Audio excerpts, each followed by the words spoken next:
Well, of course, on one level, we have free choice. And what free choice means, not that we can, we can go create detours. So we can go off in a direction that maybe, but that direction becomes part of our life. Think of the universal consciousness as a computer with a gazillion bits in it, and we do one thing, it goes everything moves around to fit that choice. We do another thing, everything around to fit that choice again. So it's all, and it's kept within the program or the way the circuitry of that computer means there's the divine plan, and it's going to happen. Might take us half a life, it might take us 5 lives, and certain things will happen. It can happen at one level, can happen at another level. We can help people through education, we can help people through counseling, we can help people by working in a soup kitchen. All those things can be in our plan. We get to choose exactly how we fulfill it. And we fulfill it in the highest, the medium, or the lowest. All those things are there.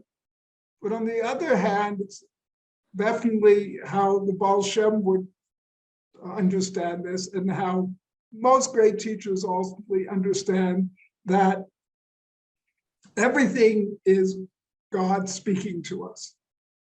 And therefore, what we respond to is just an expression of the point in the journey of who we are, what our tools are, what our perception of reality is.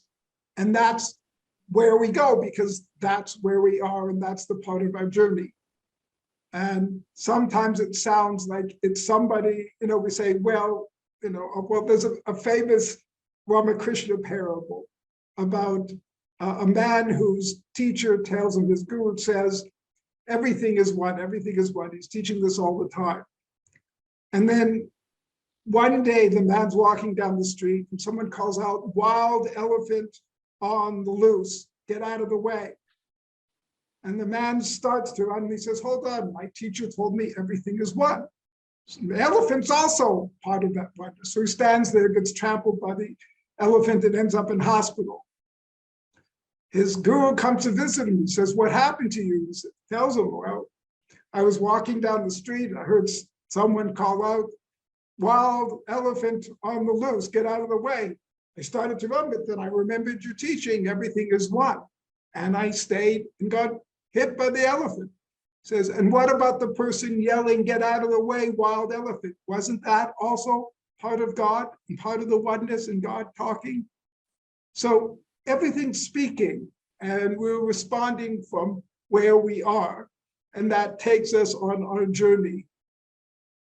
And everything becomes part of it. And it's extraordinary to me that often the things that seem of the least consequence end up being incredibly important, and things we thought were incredibly important end up being inconsequential.